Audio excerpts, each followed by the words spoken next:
حاجی عبدالرؤف خان فلاحی ٹرسٹ کی جانب سے مشاعرہ حمد و نعت اور مدح اصحاب کا اہتمام و انعقاد زیر صدارت مجاہد اردو محمد احمد خان ادیب ہوا، جس میں معززین شہر، شورا اور ادبا نے شرکت کی اور حاجی عبدالرؤف صاحب مرحوم مغفور کی فلاحی، رفاہی اور دینی خدمات کا اعتراف کیا۔ نظامت کی باغ معروف شاعر رفعت شیدہ صدیقی نے سنبھالی۔ پیش ہے لرن آن لائن وتھ فیضان خان کی آنکھوں دیکھی رپورٹ۔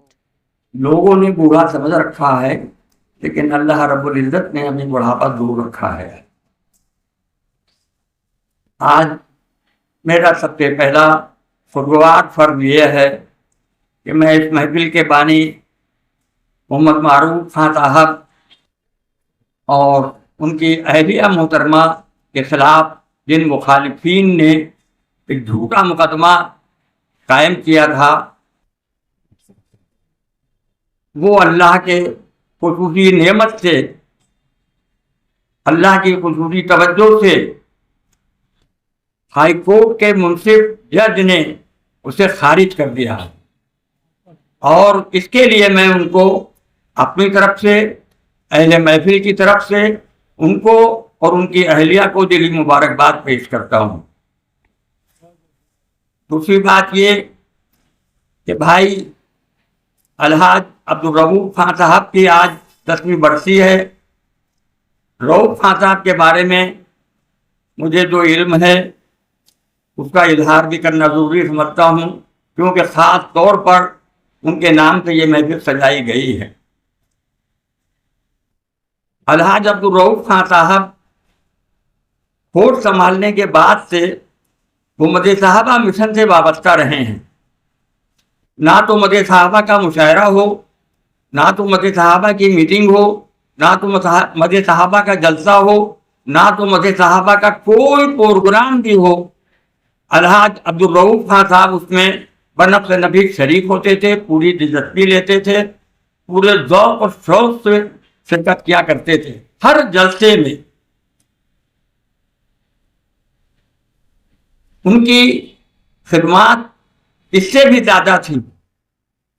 جہاں وہ یہ محسوس کرتے تھے کہ وہاں کچھ کمی محسوس ہو رہی ہے، وہ بتاتے خود دامے درہمے قدمے سہنے تعاون بھی فرماتے تھے، اور آخر وقت تک متحرک رہے۔ بالکل وہ چند دن وہ علی رہے ہیں، لیکن تمام عمر وہ متحرک رہے ہیں۔ آج وہ ہمارے درمیان نہیں ہیں۔ اللہ ان کی بھرپور مغفرت فرمائے، ان کو جنت الفردوس میں اعلیٰ مقام فرمائے، ان کے درجات کو بلند فرمائے، ان کے نیک کاموں کا ان کو نیک صلہ عطا فرمائے۔ اور میری خاص دعا یہ ہے کہ اللہ رب العزت حج کے میدان میں نبی اکرم صلی اللہ علیہ وسلم کے دست مبارک سے انہیں جام کوثر نصیب فرمائے۔ اللہ رب العزت ہماری دعا کو قبول فرمائے۔ محترم حضرات، میرے ساتھی، میرے عزیز، یہ جتنے شورا ہیں، میں ان سے محبت کرتا ہوں اور یہ مجھ سے محبت کرتے ہیں۔ ان میں ایک شخصیت ایسی ہے کہ جس سے کافی عرصے کے بعد ملاقات ہو رہی ہے۔ مجھے بڑی خوشی ہوئی ان کے تشریف لانے سے۔ میرا روح سخن ہے جناب آصف فاروقی صاحب سے۔ یہ بڑی محبت کرتے ہیں، لکھنؤ سے ان کا پرانا تعلق رہا ہے۔ یہ میری ہر طرح کی مزاج سے واقف ہیں، میرے ہر کام سے واقف ہیں، چاہے اردو تحریک ہو، چاہے مدح صحابہ کی تحریک ہو، چاہے سماجی خدمت ہو، یہ ہر طرح سے مجھ سے واقفیت رکھتے ہیں۔ مجھے بڑی خوشی ہے ان کے تشریف لانے کی۔ معروف خان نے ان کو بلایا ہے یہاں، میں ان کو عزت کی نگاہ سے دیکھتا ہوں۔ میرے سب ساتھی جتنے دوست ہیں، شاعر ہیں، یہ سب میری عزت کرتے ہیں۔ میں آج کے مشاعرے کے سلسلے میں، معروف خان کہاں گئے؟ اچھا، محترم حضرات، شاعر کے ذہن میں جب نعت کا تصور آتا ہے تو اس کے افکار و خیالات، جذبات و احساسات کے طریقے اس طرح روشن ہونے لگتے ہیں جیسے دربار رسالت مآب کا ایک ایک منظر اس کی نگاہوں کے سامنے ہو۔ اور بے ساختہ زبان سے یہ الفاظ نکل رہے ہوں کہ بلغ العلا بکمال ہی کشفت دجا بجمال ہی، بلغ العلا بکمال ہی کشفت دجا بجمال ہی، حسنت جمیع خصال ہی صلو علیہ وآلہ۔ حضرات، شاعری کے اصناف میں نعت کو جو مقام و مرتبہ حاصل ہے وہ دوسری صنف سخن کو نہیں حاصل ہے۔ نعت کی احتیاط کے سلسلے میں عرفی شیرازی لکھتے ہیں کہ نعت کہنا تلوار کی دھار پر چلنے کے مترادف ہے۔ احتیاط سے شعر کہے جائیں تو عاقبت سمجھ جائے گی، ذرا سی لغزش عاقبت خراب کر سکتی ہے۔ علامہ اقبال رحمۃ اللہ علیہ بھی اس طرف خصوصی توجہ دیتے ہیں۔ وہ لکھتے ہیں با خدا دیوانہ باشد با محمد ہوشیار، با خدا دیوانہ باشد با محمد ہوشیار، جس کا واضح مفہوم یہ ہے کہ اللہ رب العزت کے معاملے میں دیوانگی کام آ سکتی ہے، لیکن حضرت محمد صلی اللہ علیہ وسلم کے سلسلے میں ہمیں محتاط رہنا پڑے گا، ہمیں احتیاط برتنا پڑے گی، ہمیں ہوشیار رہنا پڑے گا۔ وہ اپنے مدینے کے تصوراتی سفر کے بارے میں لکھتے ہیں کہ سوچا تھا کہ یہ عرض کروں گا، اسی طرح عرض کروں گا، لیکن جب در اقدس پہ حاضری کی توفیق ہوئی تو جسم ساکت تھا، لبوں میں جنبش نہیں تھی، سر شرم سے جھکا ہوا تھا، آنکھوں سے آنسو رواں تھے، اور جیسے غیب سے یہ آواز آ رہی ہو کہ محمد سے وفا تو نے تو ہم تیرے ہیں، کہ محمد سے وفا تو نے تو ہم تیرے ہیں، یہ جہاں چیز ہے کیا لوح و قلم تیرے ہیں۔ بھیا کچھ عرض کر رہا ہوں کہ محمد سے وفا تو نے تو ہم تیرے ہیں، یہ جہاں چیز ہے کیا لوح و قلم تیرے ہیں۔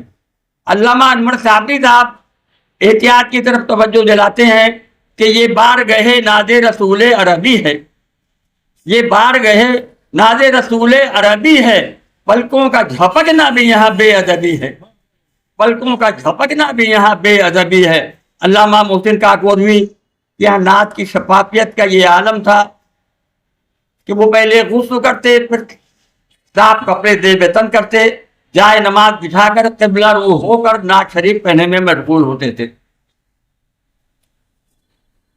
علامہ رشید قمر لکھنوی اس طرح رقم تراز ہیں کہ براہ راست الہام اے قمر ہوتا ہے شاعر کو، براہ راست الہام اے قمر ہوتا ہے شاعر کو، کلام حق کے سورج شیر ڈھلتے ہیں مدینے میں، کلام حق کے سورج شیر ڈھلتے ہیں مدینے میں۔ حضرات، دو شعر توجہ سے متعلق ہیں، یہ ہمارے اساتذہ یہاں بیٹھے ہوئے ہیں، میں نوجوان نسل کے شاعروں سے خاص طور پر مخاطب ہوں کہ وہ اس احتیاط کو لازم رکھیں، بالکل ایک دم۔ دو شعر سماعت فرما لیجئے۔ کہا ہے کس نے کہ سرتاج انبیاء نہ کہو، کہا ہے کس نے کہ سردار انبیاء نہ کہو، کہا ہے کس نے کہ سرتاج اولیاء نہ کہو، اور کہا ہے کس نے کہ روئے رسول اطہر کو، کہا ہے کس نے کہ روئے رسول اطہر کو رخ جمال نبوت کا آئینہ نہ کہو، اور یہی ہے فلسفہ انما انا بشر، یہی ہے فلسفہ انما انا بشر، خدا کے بعد سبھی کچھ کہو خدا نہ کہو، خدا کے بعد سبھی کچھ کہو خدا نہ کہو۔ مجھے کہنے کی اجازت دیجیے کہ عام طور پر مشاعرے نعت کے سلسلے میں یہ لفظ منقبت جو آتی ہے تو منقبت اولیاء اللہ کے لیے ہے، بزرگان دین کے لیے ہے، لیکن صحابہ اکرام کے لیے لفظ مدح ہے۔ عربی میں مدح کہتے ہیں، اردو میں تعریف کہتے ہیں۔ مشاعرے نعت و مدح صحابہ کا صحیح عنوان ہے، نہ تو منقبت نہیں، نہ تو مدح صحابہ کا عنوان صحیح ہے، بالکل ایک دم۔ اس کے لیے میں آپ کے معذرت کے ساتھ 2 منٹ کا وقت دوں گا، اور بالکل ایک دم۔ اللہ کے رسول رحمت عالم سرکار دو عالم حضرت محمد الرسول اللہ صلی اللہ علیہ وسلم مسجد نبوی میں تشریف فرما ہے۔ صحابہ کرام رضوان اللہ تعالیٰ علیہم اجمعین بھی مسجد نبوی میں تشریف فرما ہے۔